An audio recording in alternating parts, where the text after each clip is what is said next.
Hello. Though this event is virtual, Victoria Festival of Authors is located on the traditional ancestral territories of the Lekwungen people, also known as the Songhees and Esquimalt nations. We acknowledge the ancestors, hereditary leaders, and matriarchs, as well as the creators from these lands, and we give thanks for the privilege of living and working here. We are committed to serving as learners and as listeners. My name is Kagan McFadden, and I'm the president of the Victoria Festival of Authors Board of Directors. Welcome to this event featuring Leanne Betasamosake Simpson in conversation with Carey Newman. I also want to thank to our sponsors, the BC Arts Council, Canada Council for the Arts, the City of Victoria, the CRD, the Government of BC, the United Way of Greater Victoria, and Munro Books. This event, as with all VFA events, offers closed captioning, so please click the double C at the bottom of your screen to view captions. You can also use the Q&A box at the bottom of the screen if you have questions for us or the authors during this event. The moderator will be able to get to some of these questions near the end of the panel. This event is moderated by Carey Newman. Carey, or Ayalth Kengame, is a multidisciplinary Indigenous artist, master carver, filmmaker, author, and public speaker. Through his father, he is Kwakiwak from Northern Vancouver Island and Coast Salish from the Stolo Nation along the Upper Fraser Valley. Carey's mother's family are settlers of English, Irish, and Scottish heritage. In his artistic practice, he strives to highlight Indigenous, social, and environmental issues, examining the impacts of colonialism and capitalism, harnessing the power of material truth to trigger the necessary emotion to drive positive change. So please enjoy what I'm sure will be a rich conversation between two powerful thinkers.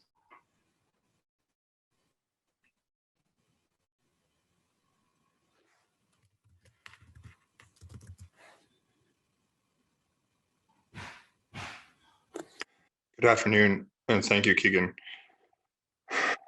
I want to begin by taking a moment to acknowledge that October 4th is a day to honor the lives of missing and murdered Indigenous women and girls. The violence experienced by Indigenous women and girls in Canada is more than a national tragedy. It is genocide. So please take a moment for the families who have lost loved ones and demand action. I feel very honored to have the opportunity today to talk with Leanne Betasamosake Simpson.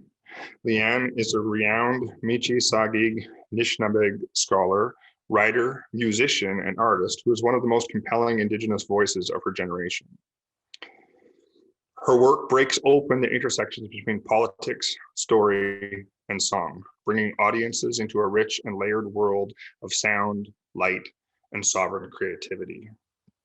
Working for 2 decades as an independent scholar using Anishinaabeg intellectual practices, Leanne has lectured and taught extensively at universities across Canada and the United States and has 20 years experience with Indigenous land-based education.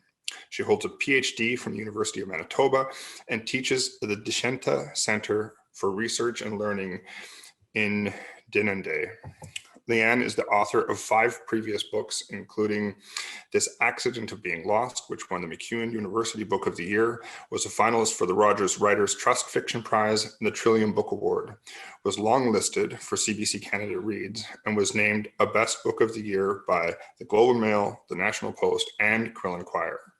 Her book, As We Have Always Done, Indigenous Freedom Through Radical Resistance, was published by the University of Minnesota Press in 2017 and was awarded Best Subsequent Book by the Native American Indigenous Studies Association. Her new novel that we will be discussing this afternoon is Noopiming, The Cure for White Ladies. In Kwakwala, Gilakasla means both welcome and thank you. So Leanne, in all senses of the word, Gilakasla.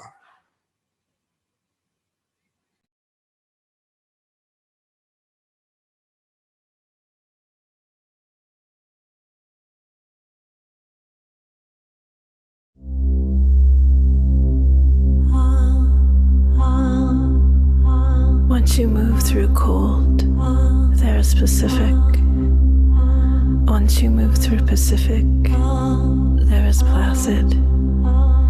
Once you move through Placid, there is a condition of expanse. And it was in that condition of expanse that held me. I heard them singing above me. Mashkawaje fell through the ice to find quiet, to get out of the wind, to visit with Namegos. They all sang. Mashkawaje stitches up the hole. They are so cold, they can't move. They are frozen stiff. The lake is their blanket. They all sang. Mashkawaje is frozen stiff, still, calm. No one knows if they're coming back. They all sang. Akawenze is fishing through the ice with a spear. They brought a line of beads. They will wait patiently. They will wait until Mashkawaje is done their visit. The singing and drumming came every night from a distance. Different choirs every evening at dusk, marking the passage of time, reminding me there is still love.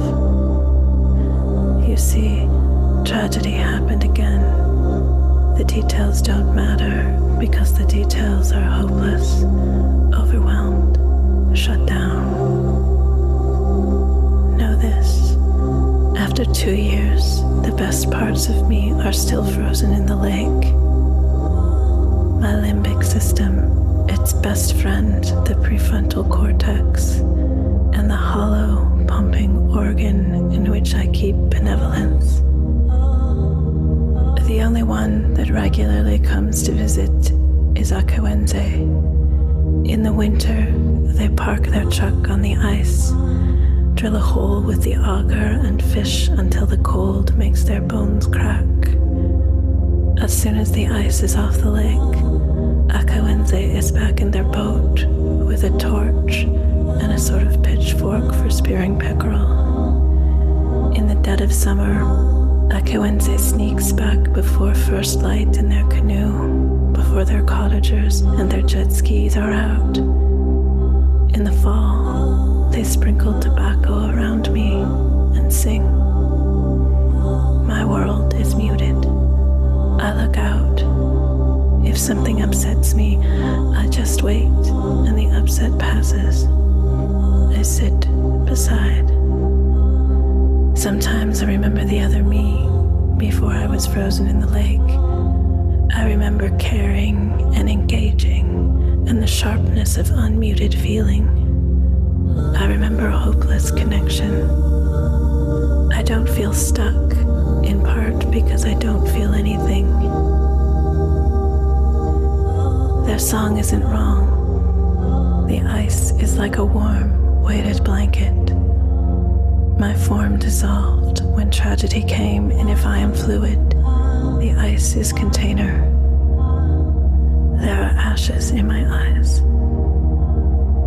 I am so far inside myself, like Misquatesi on a full fast, inside time, pulled inside their organs, inside their turtle shell, inside the sediments of the lake, while the ice world forms on top, oblivious to the outside with body as lake.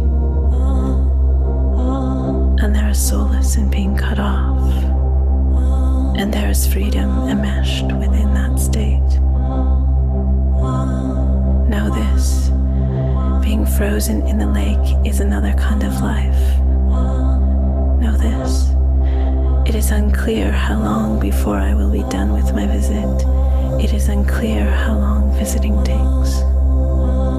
Know this, visiting is more of a dance than an event. Akawenze is my will, Nanatik is my lungs, Mindamoya is my conscience, Sabe is my marrow, Adik is my nervous system, Asin is my eyes and ears, Lucy is my brain.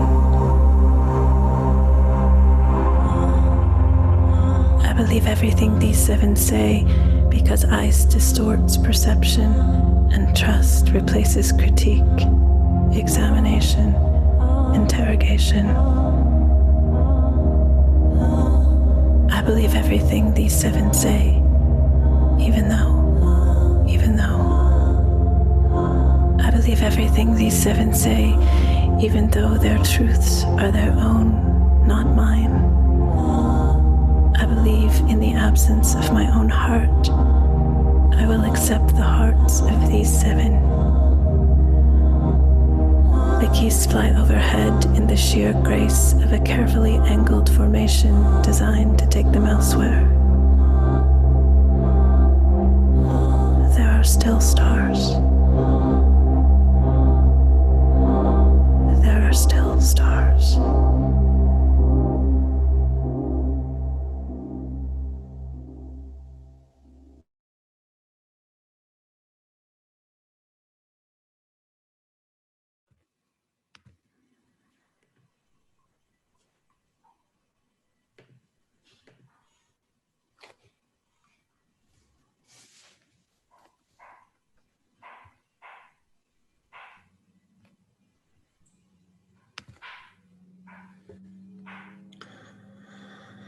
Okay.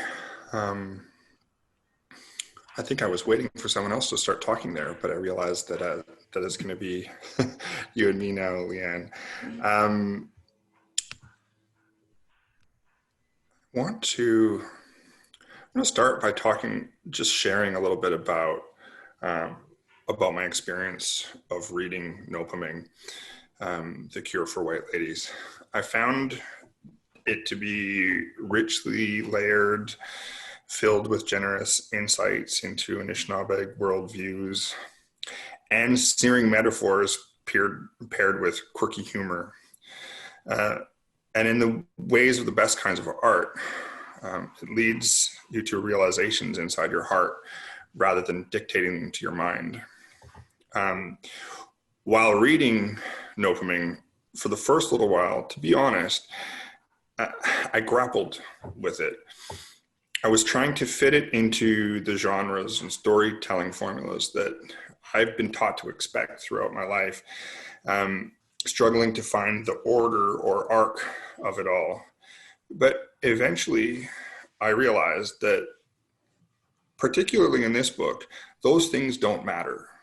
And I think that's because it's based within a different aesthetic. This profound piece of writing makes a different kind of sense. And when I let go of my expectations of what it is, of what storytelling is supposed to be, that's when I found myself become completely immersed in the beauty of Noopiming. I think I wanted to share that with the audience because when they go out and get this book to read it, I want them to be prepared for a completely different kind of experience. So that's, I wanted to start with that. But now, Leanne, I have some questions, obviously. And I'm going to start right on the nose of current conversations in this country, and introduce three words: decolonization, reconciliation, and indigenization, which are buzzwords thrown around and toyed with by institutions. But for any of them to achieve what's at the heart of what they mean, we have to uproot the status quo beliefs and assumptions that we live with. I think that this book does that in multiple layers. Time is fluidly attached to the length of days and signals from the land. Characters exist upon multiple planes of consciousness and reality. The lake is both a character and location. Ninatig, the maple tree, moves from one place to another, and their roots feel the love and generosity of the other trees around them. Adik, the caribou, spends most of their life wandering the cityscape, listening to recordings of the nature that they long for.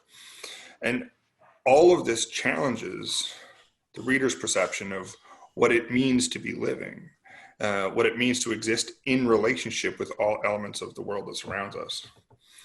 In Kwakwala, we call this concept awitnekyola. As an Indigenous person who has grown up with similar understanding to some of these perspectives, I identify deeply with so much of what is in this book. And I think that those buzzwords, or the phrase land back, I think that this is what it means to me. It means to fundamentally transform our collective relationships with each other and with the world around us. I know that's a long introduction to this question, but do you consider audience or gaze when you write? Does this book have the potential to move the needle of understanding for the non-Indigenous reader?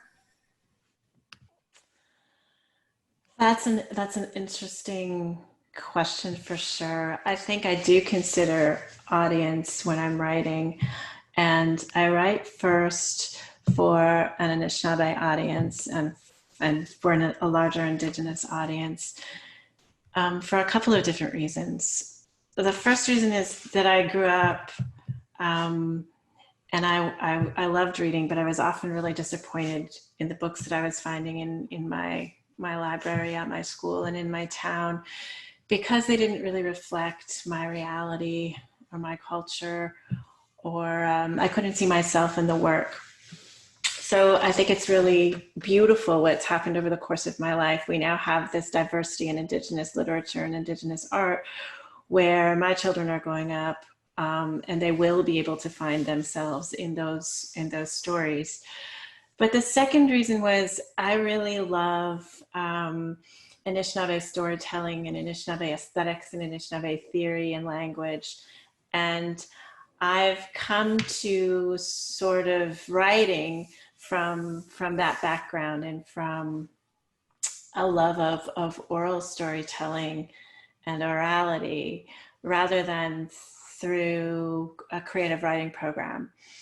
And so one of the things that I thought very deeply about in this book was it was world building, and how Indigenous people and Anishinaabe people and Black people have to get up every day and build the world that they want to live in. And for my ancestors, that was something that was also true.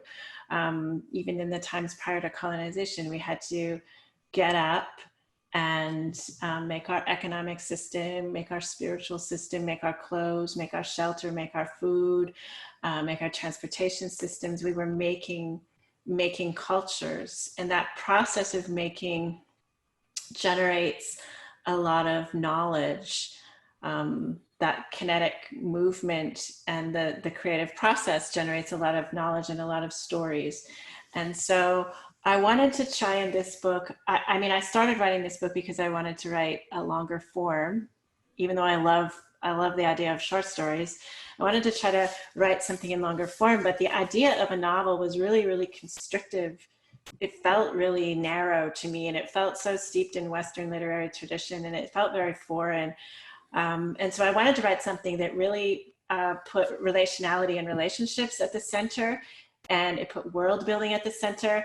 I didn't want to necessarily have like protagonist, antagonist, a conflict that had to be resolved. I wanted the story to grow in a very, very layered way, where multiple audiences could see different things within the chapters and within the stories, where Anishinaabe people and Indigenous people would have kind of that reading experience of feeling like the book was generative, that they were affirmed as Indigenous people, that they could, I think it's a really beautiful thing when other Indigenous people find similar concepts in their own language and in their own practices that Noopiming gestures towards. And so I didn't think so much actually about how challenging the book might be to readers. That was something that my publisher and my editor certainly clued me into. And I think that just the book's been out for a month, so I've started to hear back from readers, and I get two responses, one very similar to yours, for those readers that really had to suspend the way that they normally read a book and stop looking for this structure that we're all used to. And then other people who, I guess, just go into reading without that structure in their head, and they can immediately connect with it. I assume there's a bunch of other people that don't write to me that were just like, I don't know what this is, but I am not going any further. So yeah, I think that that's why we read, though. I think reading should be an intervention, and it should be challenging, and it should make us think. I think that's the beautiful part of reading. You're right, it's the letting go part that sort of trained into so many of us. And I think that the part of me that really, really understood this was the part of me that learned to listen by sitting in potlatches where time is different. Mm-hmm. Where the storytelling is different, and where, like the external world around us ceases to be so, like nobody looks at their watch. You just go until you're done with the stuff that you have to do, and the business is concluded. And I think that's, I felt that inside this, the reading of this book. And I think that's because the book is very much based on similar experiences. So I think 20 years ago, the first time that I would have heard, gone into Anishinaabe ceremony or heard those stories told in a ceremonial context, I don't even know that I would have recognized them as stories. And I certainly didn't I came out confused and not sure what happened. But as I started to understand more about my culture, and as I started to gain kind of the skills of the oral tradition and those listening skills, and that idea of sort of relaxing your mind and letting go a little bit, then I started to be able to see the layered meanings of those stories. So I wanted to have to use sort of those aesthetics, because I think those are very, very powerful, particularly when you hear stories over and over and over again, and you carry them with you, and then at some point in your life something happens where that story takes on a new meaning or becomes meaningful. I think that's a pretty beautiful gift. Yeah, I think so too. And thank you for the gift of Noopiming. You mentioned in your first response, and it's also mentions it in your biography, that you didn't come to this world of literature through traditional means.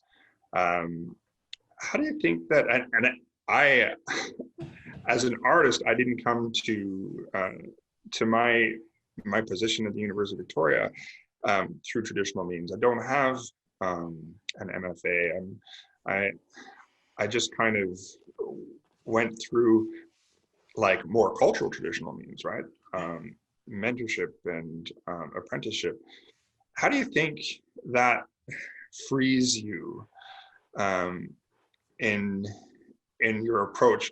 And have you found resistance or pushback kind of from publishers or from the world around when you bring these ideas that sit outside of the typical box? I think on one hand, I'm really, really grateful that I was able to have so many amazing Anishinaabe teachers and mentors and people who nurtured me.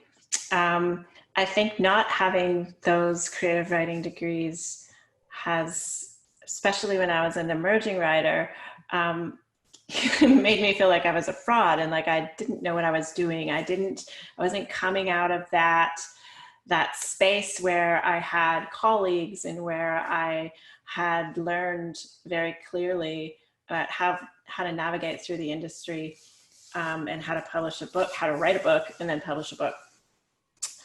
And so I think I had to kind of work. It took me a long time to be able to publish something like Noopiming, and it took working from the margins for a couple of decades before I was able to do it. But I think that was actually really, both of those things ended up being really valuable to me, because when you feel like a fraud, one of the ways that you get over that is by reading very, very broadly, and understanding taking the work on yourself and understanding how these different communities work.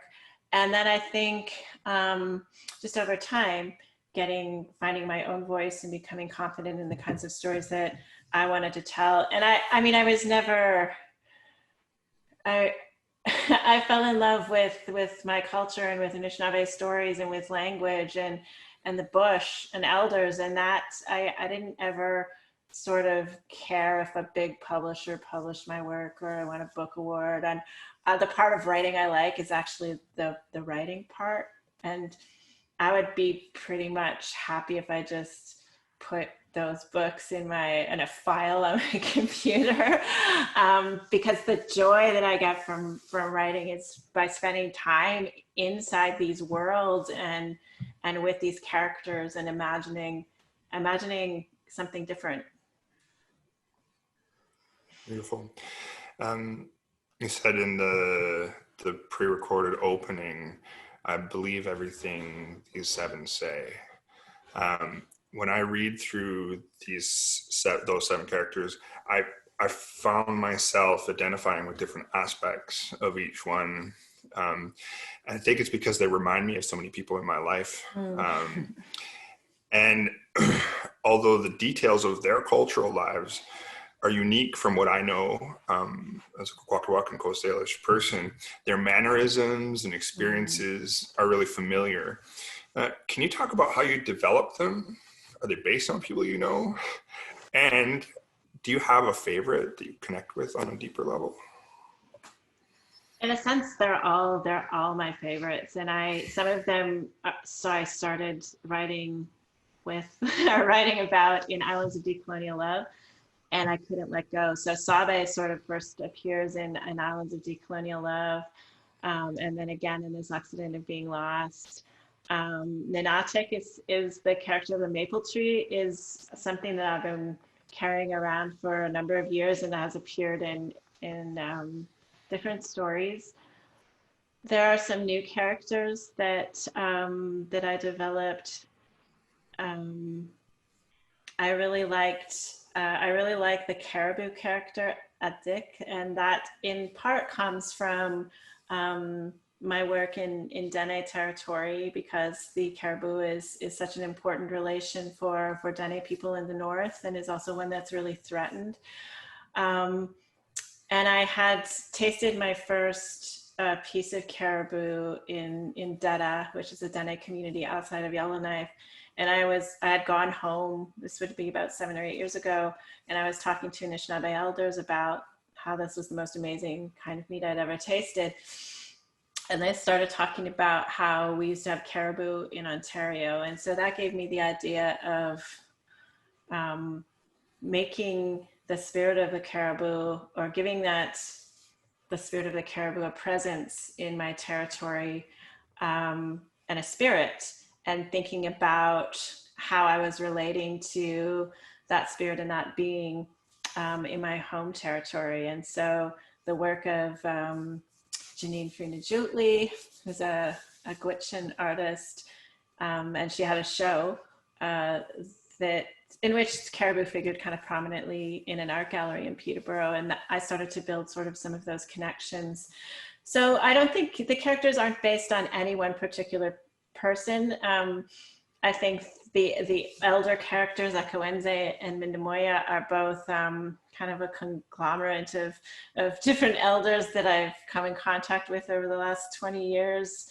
Some of those quirks that I thought were really original to a couple of different people that I knew, Indigenous people from all over Canada, have been like, my grandfather uses Dr. Ho's foot massager too in the bush. So that's been a really joyful kind of part of this. Yeah, those are the kinds of things that I was speaking about, that they make me chuckle because it feels like something my grandmother would have said, or other elders who I know. The characters are what Western perspective might consider nomadic, but there's a sense that to them, they are always where they need to be, if not where they belong. How do we ensure that the old ways of living by seasons persist in the 24/7 world of capitalism, artificial light, and urbanization? As I see it in the way that they approach it, and I wonder what your thoughts are on that. Well, the first thing that I wanted to do was sort of break down this barrier between the city and the bush, and Indigenous folks that live in the city and Indigenous people that live on the reserve, because I think in some ways that's a little bit artificial, because we're related and we're mobile and we're traveling back and forth. And I like this idea of mobility, that our ancestors traveled this seasonal go around, that they were in sync with the land, and that they were moving throughout our home spaces, collectively and individually. So there's a lot of movement in the book, and there's a lot of focus on movement as a way of relating to kind of different aspects of creation. There's also, I was also thinking a lot about the present, and how in Anishinaabe thought that present is sort of the future and the past colliding and falling in and creating each moment.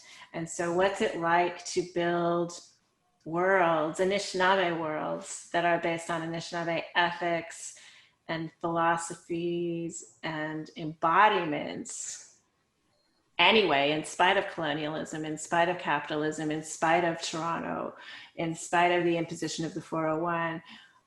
What if we just assume that those spirits and those beings are still here and are still giving life, and we're still interacting with them? What kinds of worlds already exist that are just not seen by mainstream society? And what happens when we just focus on those worlds and sort of nurture them and amplify them? What you were saying about the difference between urban and maybe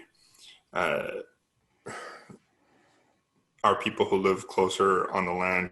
Yeah, I read a lot of that conversation on Indigenous Twitter or other places, and I really felt a little bit of that conversation happening in the chapter with the geese, and this idea of the ones who stayed and the ones who move, and so is that part of what was happening there, or am I just superimposing my own thoughts and experiences onto that? No, that's definitely part of what was happening. I was also trying to think through when we, especially as a scholar, when I'm thinking about colonialism or decolonization or indigenization or reconciliation, I often really center the human experience. And so I was trying to think through what is it like for my animal relatives that live in downtown Toronto, like geese and like raccoons. And while I was thinking through this, I was out on the land near Peterborough with Doug Williams, who's an elder at Curve Lake First Nation, and some geese flew overhead, and he was like, he could tell by the honk that they were migratory geese, because the geese that stay in Peterborough all year sound different.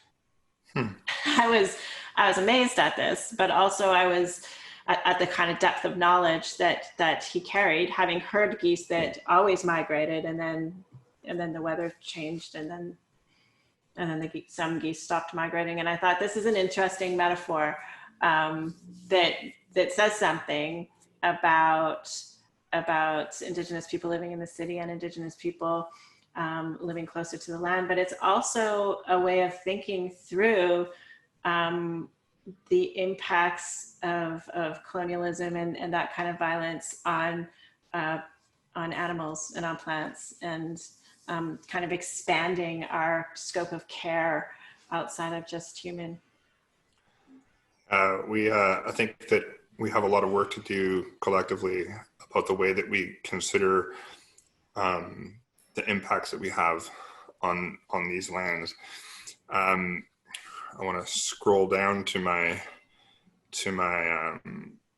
thoughts about that particular one, because at one point you're right about the testing in the lake.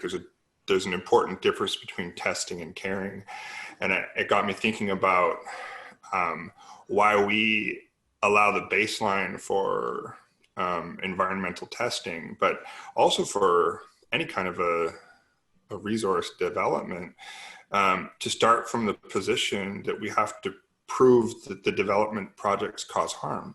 And when I was reading about the ways that geese have shifted their migratory patterns because of artificial light, for instance, I think that we have to recognize that we inherently cause harm.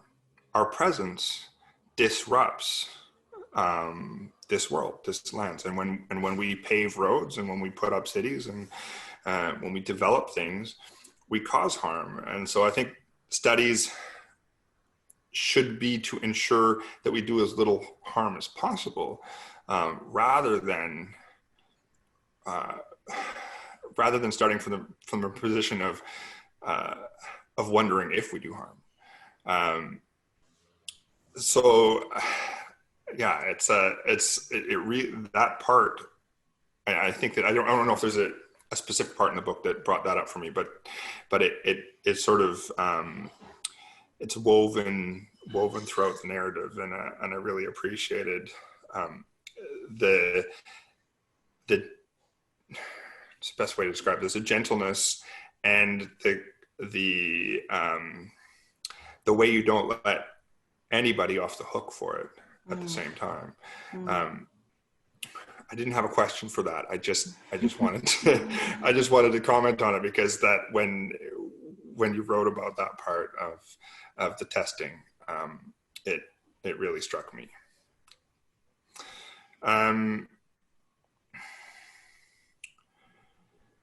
Each of the characters has something that allows them to sleep more than 2 hours, or most of them do. And each of the things are an element of nature, like a rock, a tree, water, fire. And for me, this spoke to the longing for what is displaced by all of that, all of the development by the city. Can you talk about what sleep means in this?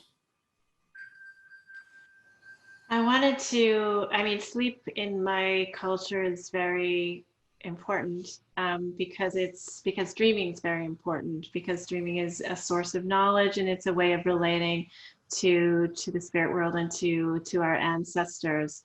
And so I was thinking about how in my own life, with the internet and with 24 hours of news, and in urban life, we're so busy. And in our professional lives are so busy, that sleep becomes something that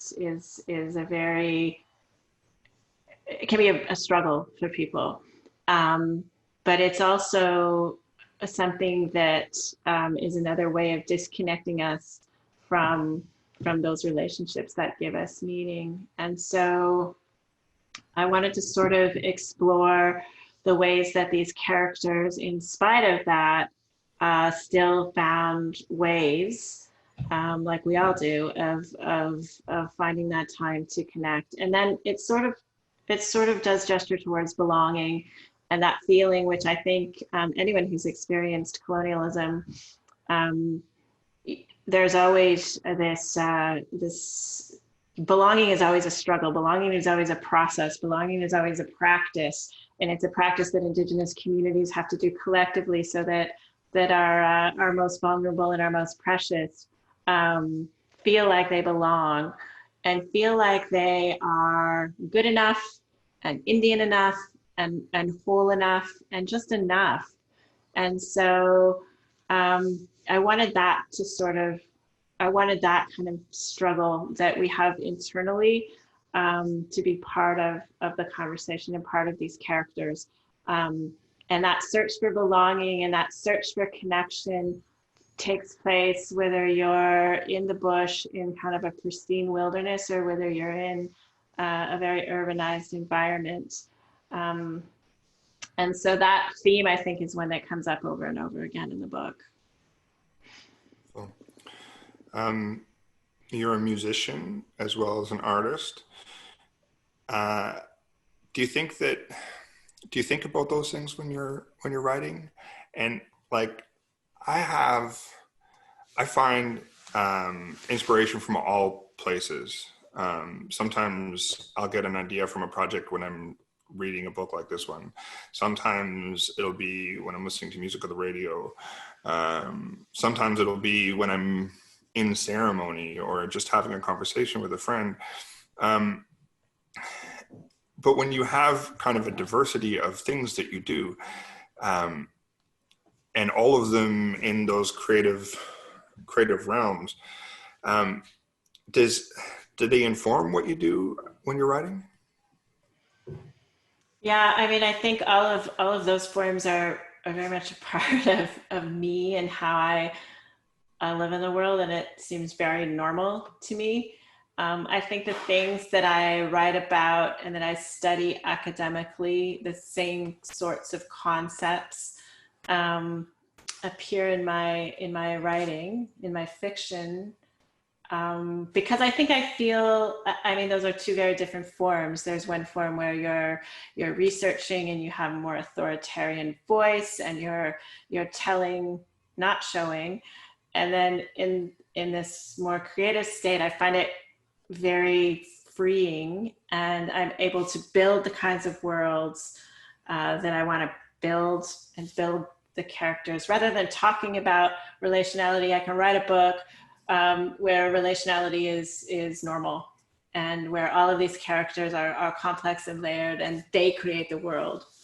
So I think those two are very, very linked. And then I think for me, the performance aspect of it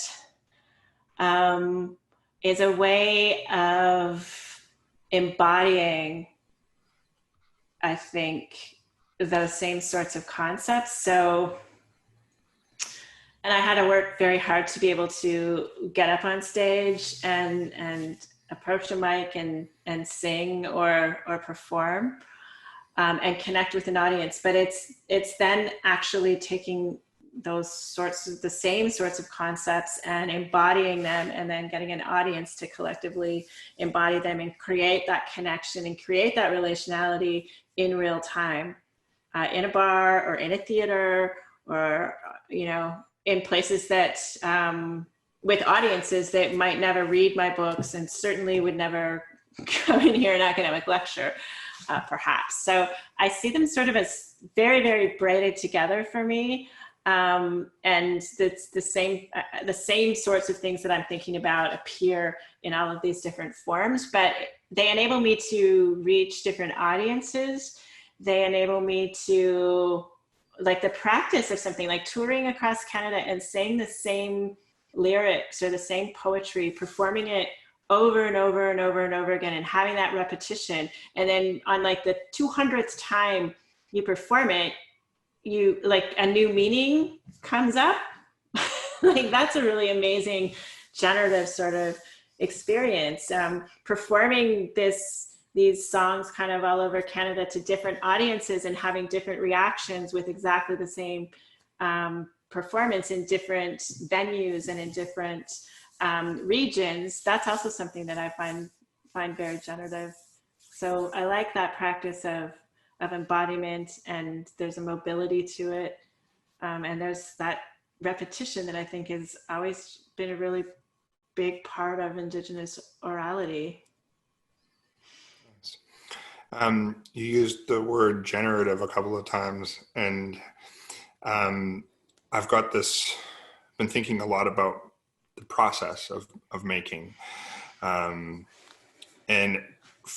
for me, I think that there's described two different ways. One is generative, where there's a planning, there's forethought, there's a lot of pre-thinking involved, and a structure that's laid in place. And the other is more manifestation, where you get into it and you get your hands dirty and sort of make things and then respond to things. How would you describe your process? Is it one or the other, or something in between?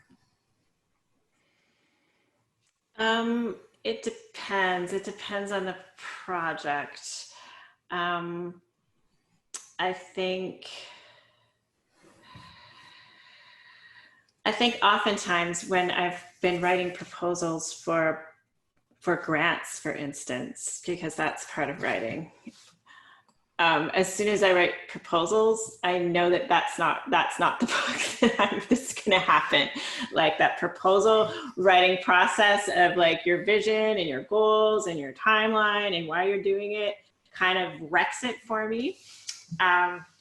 So I know I have to be kind of a little bit careful that way, because I need to have kind of an open space. I need to be living an interesting life. I need to be having enough emotional space in my life that I have time to even begin to think. I often carry ideas and stories around in my head for a couple of years before I sit down and write. I think my academic work is much more logically planned out, but still I think my creative work it's still a little bit of a mystery of how it happens. I feel that what you were saying about grant writing and proposals, because they sort of direct you into this little funnel, Yeah. where you're supposed to predetermine what the outcome will be. And so I've been learning little tricks that I can play where I give enough of a description of what it could be, but try not to like box myself in. Right. And an example for me for that was the making of the witness blanket and having the concept, the framework in place. And I had to plan. I had to write a very detailed grant application, but the reality of what it is compared to what was written in that document are worlds apart. And if I had to adhere to the paper, it would have been so much less. So, yeah. So that's just one of those things. I think that's the reality. The reality for artists, right? For authors is, as much as we can plan, we still have to have space to move on and to follow the work, right? Yeah. I struggled to decide whether or not to put this next question into my do not say bin. But based on my reading of this book, I think that we agree that culture is fluid and responsive to the world that's around us. Yeah. It's also alive in practice rather than preservation. Yeah. And I'm thinking right now about when Mindamuya says ceremony is not an Instagram photo.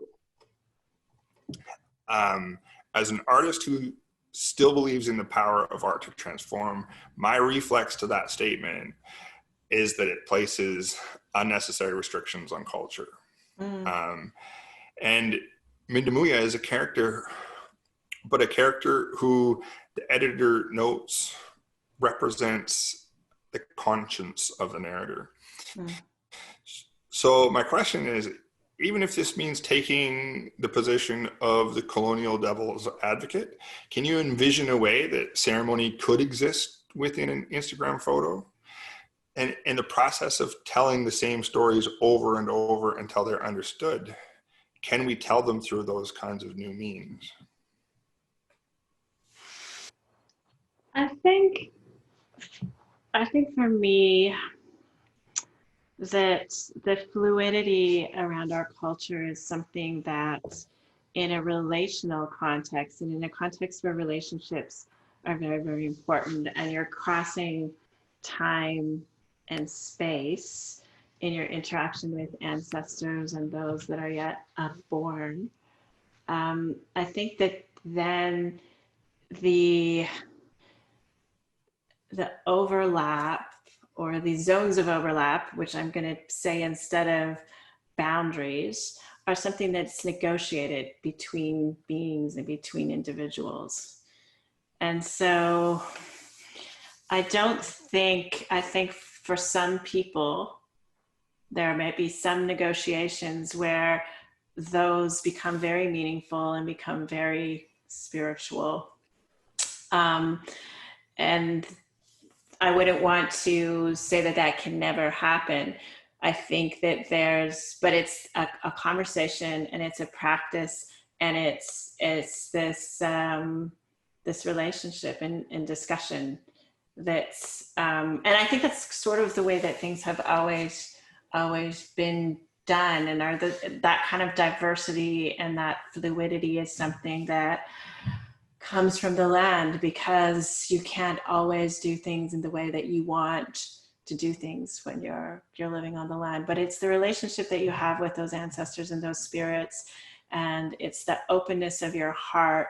I think when Mindamoya says that, they're trying to get at this idea that it's not a performance, it's not performative, it's something that has to be deeper than that.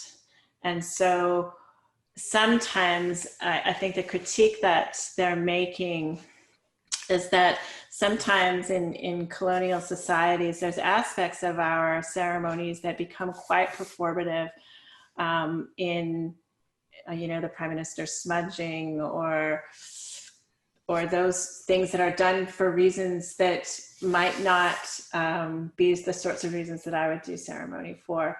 And I think those old ones often did ceremony in a sort of private, non-performative way that was really based in humility, and they didn't see the need to sort of advertise or signal that they were a good Indigenous person, or that they were a traditional Indigenous person, or that they were super spiritual or very sacred.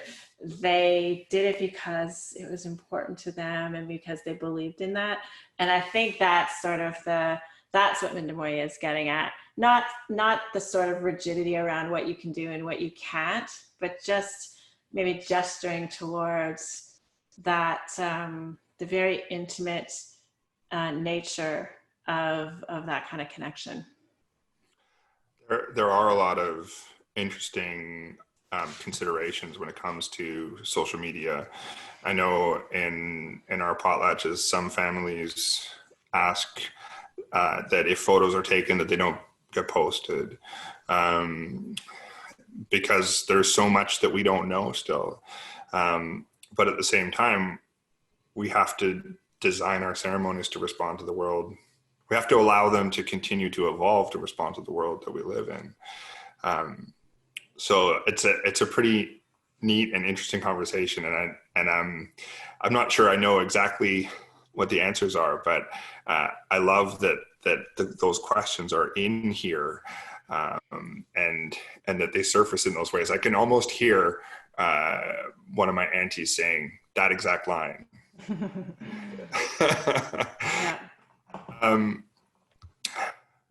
At another point, Akawenze says, they don't need to try and explain that one can't just look at or preserve a sacred site. That if sacredness is to be maintained, Anishinaabeg have to continue the relationship. Fast, pray, sing, carve. You cannot just ignore something and expect it to still be there for you when you need it. I really enjoy thinking about sacred sites being used continually. And it brought a memory up for me when I was in Germany and I was visiting the Museum of Ethnology, and they have there a mask that's called the Nuutlies mask. And that Nuutlies was our family name before it was anglicized to Newman. And in our ways, we sing our masks awake before ceremonies. And then when the ceremony is finished, we sing them to sleep and wrap them in blankets. So when I see them preserved in glass cubes, like I did in Berlin, it felt to me like my ancestor was in a suspended state of insomnia, or like they were pinned to the wall like a butterfly specimen. And that the spirit that makes them important, that animates them, was somehow snuffed out for their own protection. I mean, I asked while I was there if there was any chance that we would be allowed to bring it home for a ceremony sometime. And the response was, I'm sorry, that can't happen because we've put arsenic and other things on its surface, so you can't touch it with your hands and you can't wear it without ingesting the poison. And I think that maybe not everything is meant to last forever, because when we try to put them into stasis, we end up destroying what it was that made them valuable.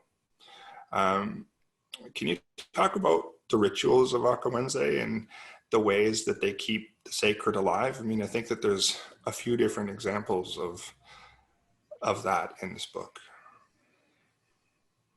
So that's, I think one of the foundations of Anishinaabe practice is that if you want the berries to come back, then you need to pick the berries. If you want the medicines to come back, you need to continue on that relationship. And of course, that colonialism makes that difficult.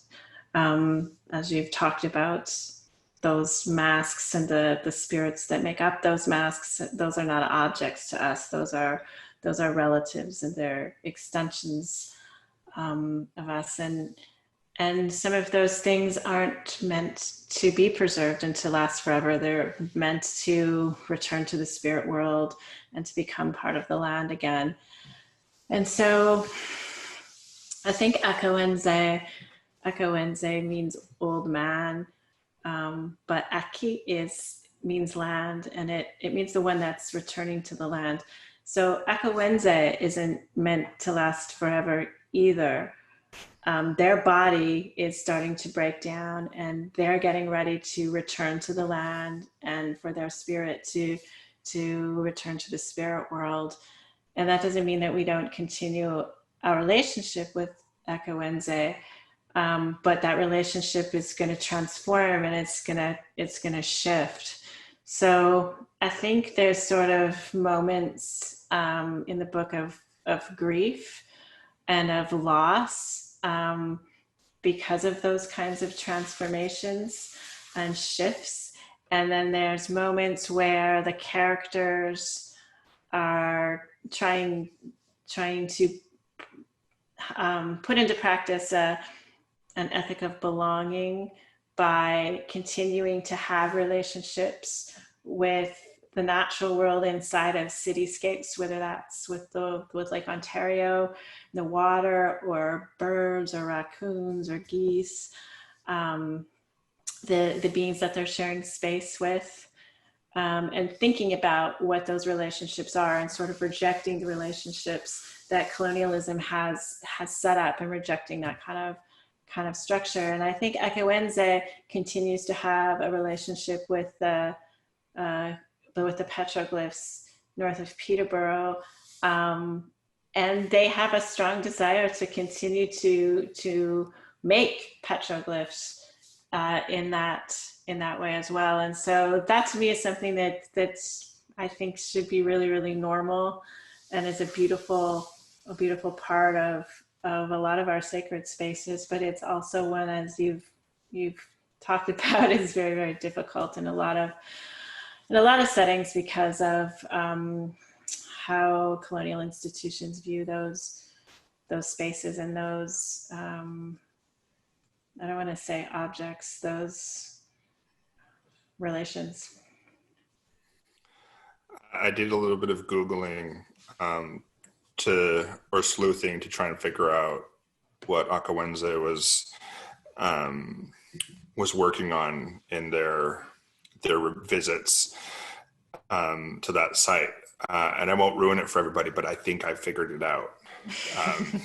I think I know what the carving was going to say or be. In thinking about all of this, sort of these ideas of our relations, there's this word that I hear every once in a while, anthropomorphism. In Kwakwaka'wakw ways, we believe that we are or should be one with everything around us, the air, the water, the earth, the heavens, and everything within them. And I felt a lot of that same idea, aesthetic, ethic in your writing. So if we truly observe this concept that we in Kwakwala call awitnakyola, is it even possible to anthropomorphize, or is it for us more the recognition of the inherent interconnections that are mostly rejected by colonialism and capitalism? I think it's an affirmation of those inherent interconnections, because I think we're not, first of all, I don't think in Anishinaabe thought, I don't understand humans and non-humans. I understand living and not living, animate and inanimate. And so we are supposed to be one with all of these things that are living and that have spirit, and we're supposed to be one across different planes of being, not just in the physical world, but in the spiritual world, because those two worlds are so influencing of each other.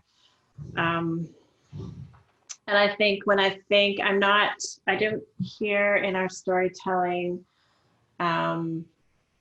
my elders projecting human things onto animals exclusively. It's also the animals, the bear, the moose, the caribou, the maple tree, are also influencing and interacting the Anishinaabe. So it's reciprocal and it's relational, and our relationship with each other changes both of us. And it's more complex than, I think, just us projecting our human ways on the natural world. I think we think of the natural world as being alive, thinking, self-determining, brilliant nations in their own right. And I think that we interact with them that way. We don't interact with them in a hierarchy where humans are smarter or better than those plant and animal worlds. And I think that's a really important part of the book, and I think it's a really beautiful part of our cultures. And that's what I was speaking to in my first question about land back, and about the core of reconciliation being transforming our relationship with the world around us, instead of exercising dominion, being in relationship. And if we could just do that, how would that change the way that we approach so many different things in this world? I want to move to a different part and talk about lecture number 6, in which it says, there are no performance enhancing drugs that are useful on this journey because it is too long and too real and the temporary benefits one might achieve through use will always pale in comparison to the consequence. First of all, in the interest of full disclosure, I drink a lot of coffee. But second, in the debate that I've read recently about whether or not one can be sacred and also be addicted, it's the idea put forward in this lecture that the consequence of addiction is borne by the community is one that I hadn't encountered before. And it's a perspective that resonates with me as something that's in closer alignment with cultural values that I've grown up with than another argument against consumption, where that says that our medicine people would flat out reject an addict until they came back sober. I don't think that faltering should lead to exile, especially with all of the traumas that we face due to colonialism. Because if we did, who would be left? And this notion of considering the way that our own actions affect those around us, that's one that I understand from my own cultural perspective. Because I think it's impossible for us to separate ourselves from the connections that we have. You write a lot of metaphor that speaks to and makes legible the deep complexity of Indigenous issues. Can you talk about the thought process you go through to come up with these? I think in that part of the book around the performance, these geese are discussing whether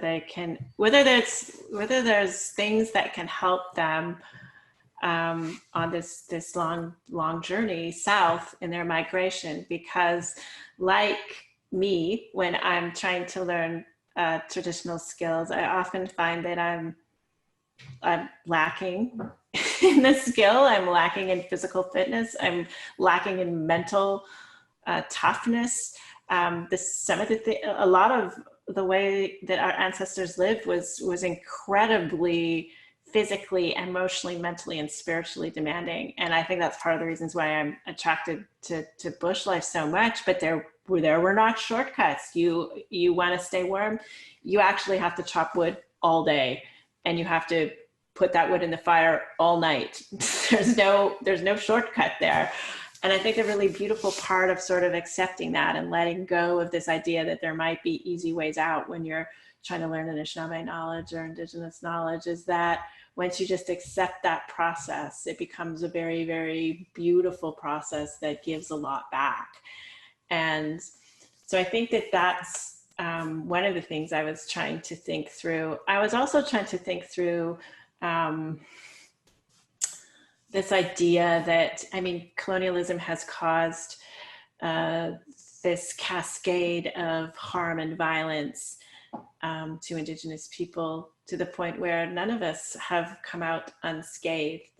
We're looking at being the first couple of generations that didn't go to residential school.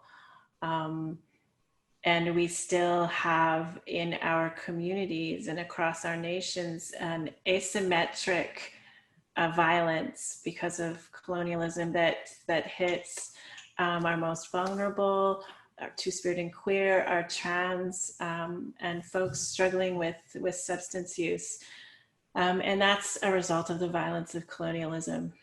And so I think extending, of course, all of our people are sacred and all of our people belong, and we have to work to nurture and support and create these generous communities of care, particularly in those interstitial spaces where the state doesn't provide any resources or any help or any support, or are indeed the ones that are causing those harm and violence. So I wanted to, in this book, in part of our world building, we have to We have to start with where we are.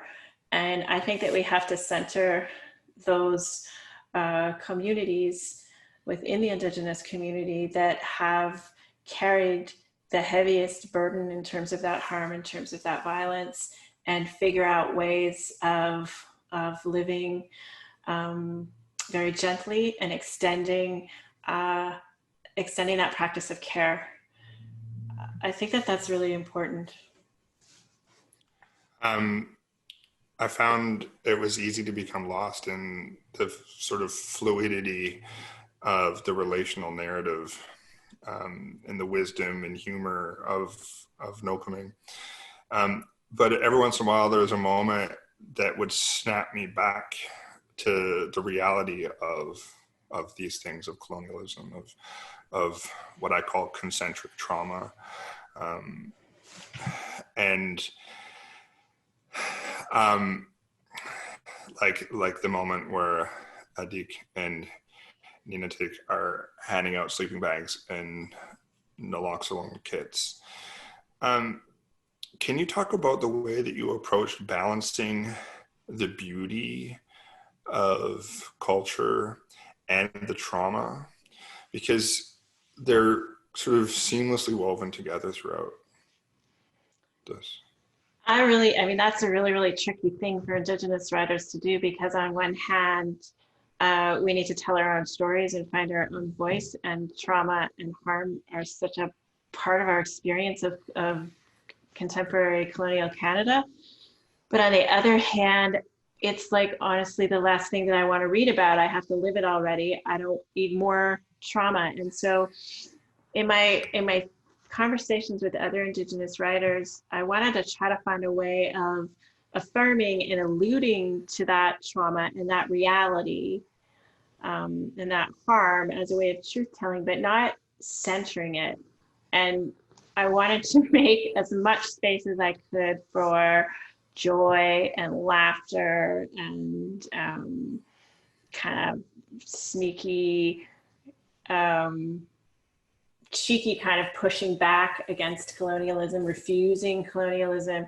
I just wanted to make enough space for that to kind of nurture the characters. And that's actually, as a writer, where I wanted to spend all my time. I mean, the world's kind of messed up. And so I got to spend a couple of years of my life building this world of Noopiming, building a world where I want to live with these characters that I want to interact with. And so, yeah, I think that that's always very, very tricky to figure out how to be honest and affirming about the experience of being Indigenous, but not to the point where you're re-traumatizing or you're turning away Indigenous readers because they don't need to read about that aspect of their life. I think Mashkawaje, the beginning, the narrator, Mashkawaje is a word that means he, she, they are frozen in the ice. So that's the reading that we did off the top.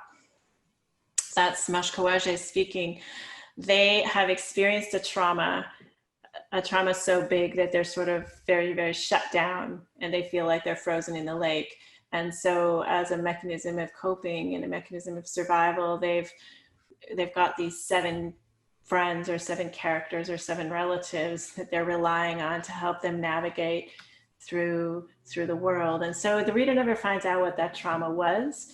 It's just sort of alluded to. And then this really beautiful, I think, community response of having these characters in some way protect and heal and take care of Mashkawaje during that trauma, ends up kind of spilling into this what I hope is kind of a beautiful story.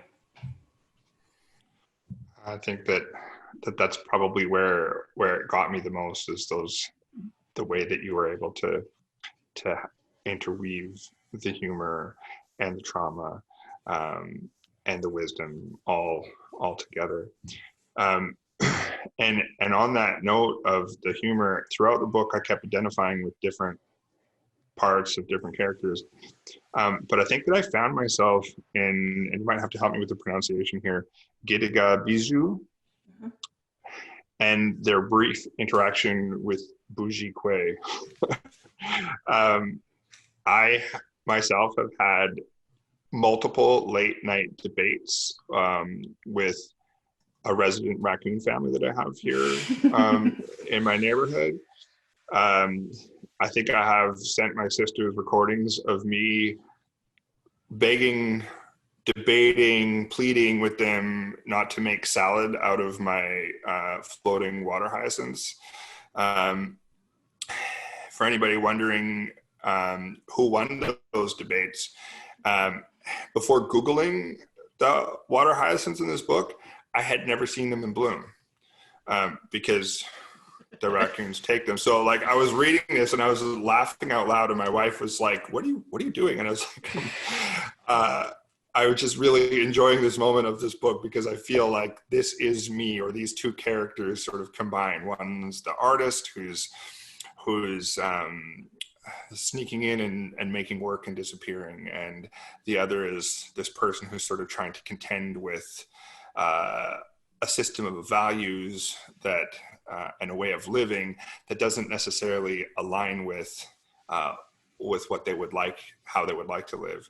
And so I think I'm in both of those two, and I try to balance between the desire to be unseen aside from the message of my work, and simultaneously thriving within and rejecting capitalism. I wondered when I was thinking about this, in the spaces between your success, the underlying purpose of your work, and the way that you personally want to walk in this world, if you struggle with those contradictions yourself. Yeah, of course. I feel like how could you not? I live in the city of Peterborough. My backyard has been a site of making maple syrup, of like countless sacred fires, ceremonies, trying to grow all the traditional medicines, and having raccoons and skunks like wreck that. I feel like when Indigenous people have to live in the city or choose to live in the city, there's lots of things we do in our backyards and on our back decks and in our windows to try to foster that kind of connection. And the thing about the raccoons was, at some point of me like trying to be bush in my backyard, I sort of recognized that I was missing, like, there's raccoons and skunks and squirrels and birds, and there's all kinds of beings in my backyard that are ruining the things that I'm trying to do, but they're actually very, very successful at living in the city. And we actually have lots of stories about raccoons and skunks and birds. And I wanted to, in Noopiming, flip that a little bit and look at this nation of raccoons that lives in downtown Toronto or lives in Victoria that we might think of as pests, but they're actually quite successful at world building on top of and in spite of what the city dwellers might have in store. And that sort of led me to start to think about beavers and like start to relate to those aspects of our culture and of the natural world that are also in urban environments a little bit differently. One of the things that I think was really interesting in this book was your use of emptiness. I read this on my device. So whenever there was a page that was filled with open space, afraid that I'd miss something, I would scroll to the bottom and then move over, because it was in a PDF, right? So the two pages facing each other, I would scroll to the bottom of this page and then back up, over and down, afraid that I would miss something. And I found it sort of soothing and rhythmical.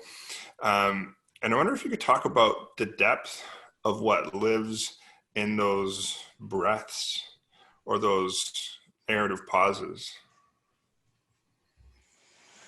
I think I had a lot of discussions about those spaces, those interstitial spaces in the book. And I like that idea of them being breaths or pauses. A lot of discussions with my editor, Damien Rogers, she suggested different, like maybe we need visuals, maybe you need to put the text so it's spread out over the page. But I felt really strongly in my gut that I wanted that blankness, and I wanted that pause, and I wanted that breath, and I wanted that space, that emptiness, that loneliness.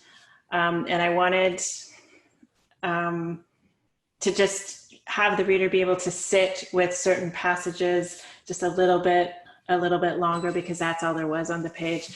In part because I think that's what my experience of colonialism is. You only get these little bits of fragments that you have to really hang on to.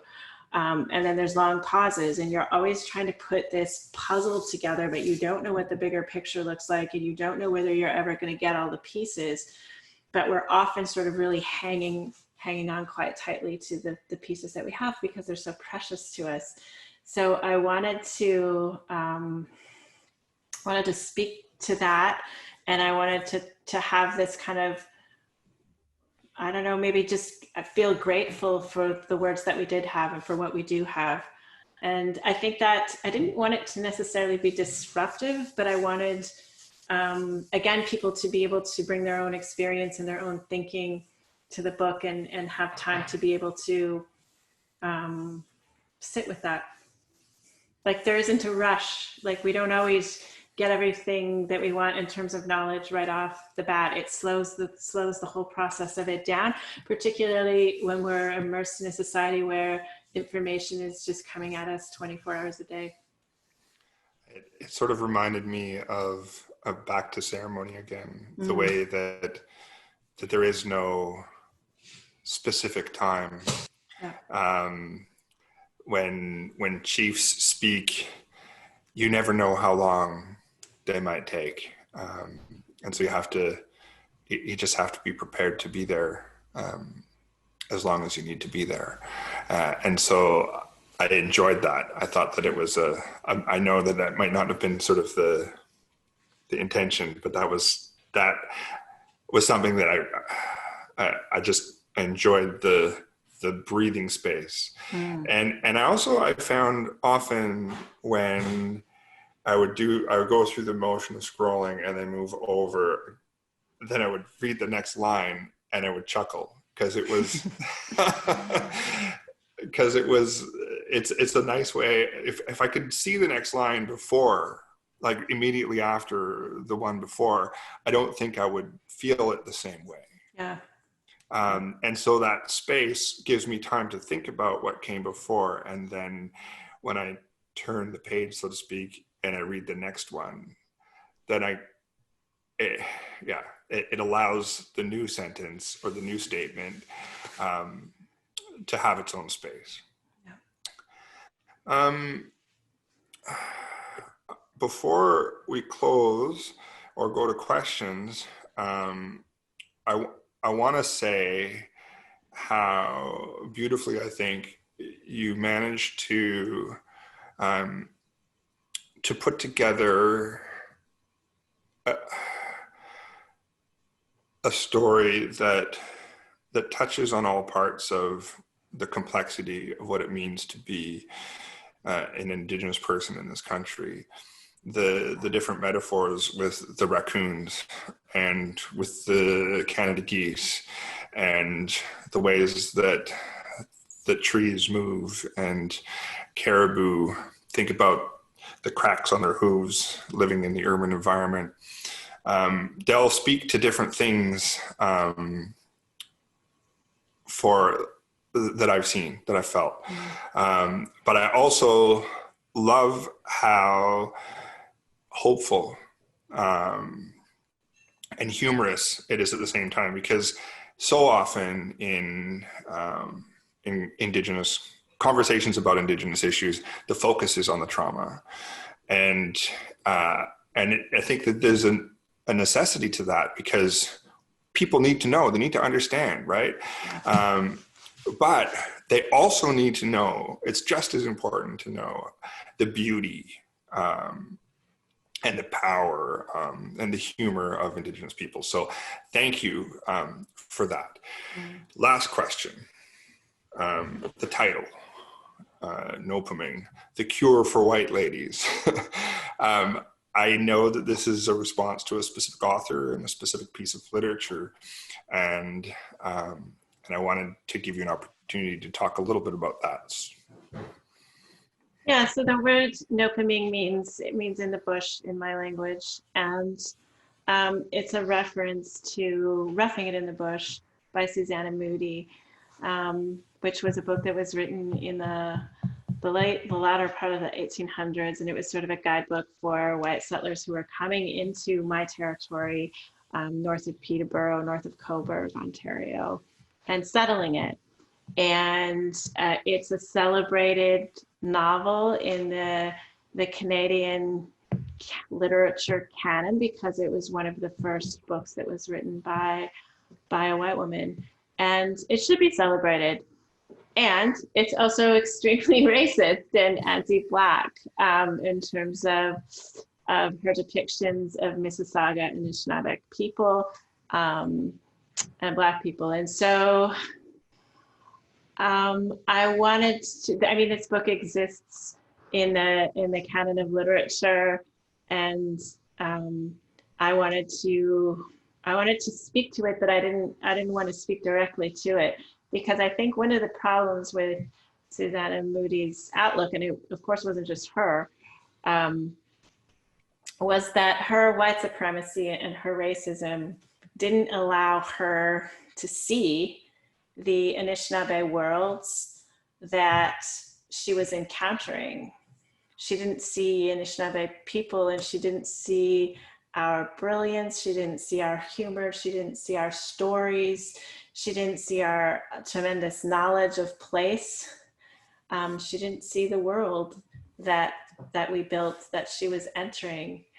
And her world that she built, and her white pioneers and settlers, was when it's caused a tremendous amount of trauma and harm, not just to Anishinaabe people, but to Black people and to the plant communities and animal communities and waterways in my territory.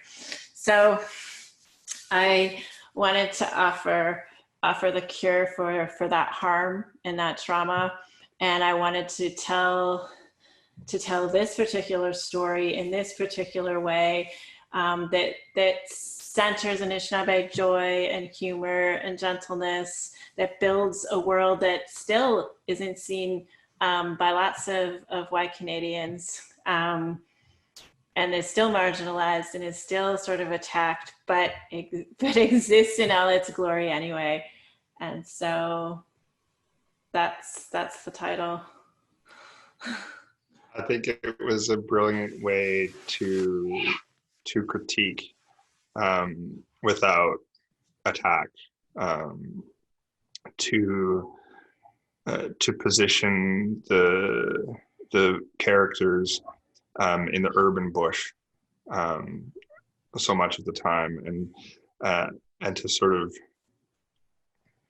I can never remember the right word, subvert in a way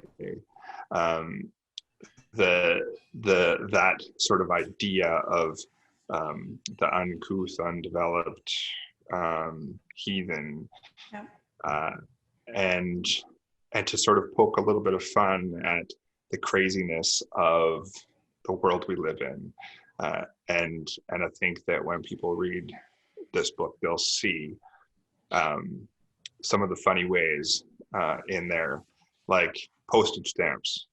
I'm pretty sure that my grandmother and at least one of my aunts would, or probably have, taped the correct amount of money to an envelope before. and I just there's so many little moments like that really speak to some of the things that we accept as normal, but they're not. They're the way we divide up this world is something that we need to continue to challenge. And I think that this book, Noopiming, does that in a beautiful way. I got a note that said we don't have any questions. So again, I just want to thank you so much for this conversation. I feel like the luckiest person to have been able to read Noopiming and then sit down and have an hour and a half long conversation with the author. So thank you so very much for all of the generosity with your answers today. And I hope that everybody out there learned something and is going to go and get this book.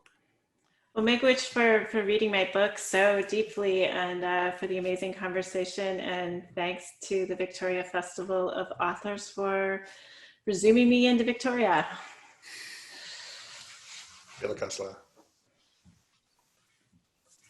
Great. Well, thank you very much for attending this panel. And thank you especially to Carey and to Leanne. That was a fantastic conversation, and what a wonderful way to put a capstone on this year's festival. If you are interested in purchasing Noopiming, please support our festival sponsor, Munro's Books. You can buy Noopiming or any of the other books that were featured during this year's festival at Munro's Books or online at munrosbooks.com. To find out more details about our festival programming and especially to listen to the VFA podcasts or read the various interviews with all the authors from this year's festival, please go to our website, victoriafestivalofauthors.ca. You can also sign up for our newsletter through that website.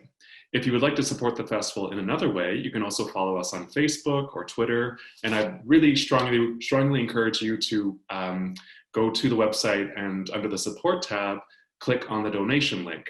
Now there's about 100 of us watching this afternoon, and if everyone could think back to a time where we would all gather in person, you probably would have paid, between $20 and $50 for an event such as this. So that might give you an example of how much you could donate. If you are a person in need with the means to donate, please think about doing that today.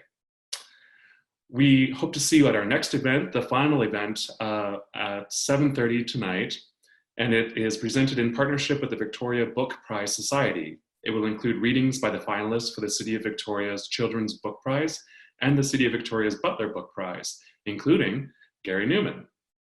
The prizes will be awarded at the end of the evening. Before I sign off, I want to make a special acknowledgement of the work by VFA producer Laura Trunke. Now, Laura has been involved with the festival since its inception. However, she was appointed to her new role as producer earlier this year, and since March, as we all know what happened, Laura has exhibited a tremendous spirit and vision, ensuring the success of the VFA by forging ahead and cultivating what I think, and many others have agreed, is a dynamic program that for the first time was entirely online. So on behalf of the Board of Directors, thank you so much, Laura. We all look forward to seeing what lies ahead for the VFA in 2021.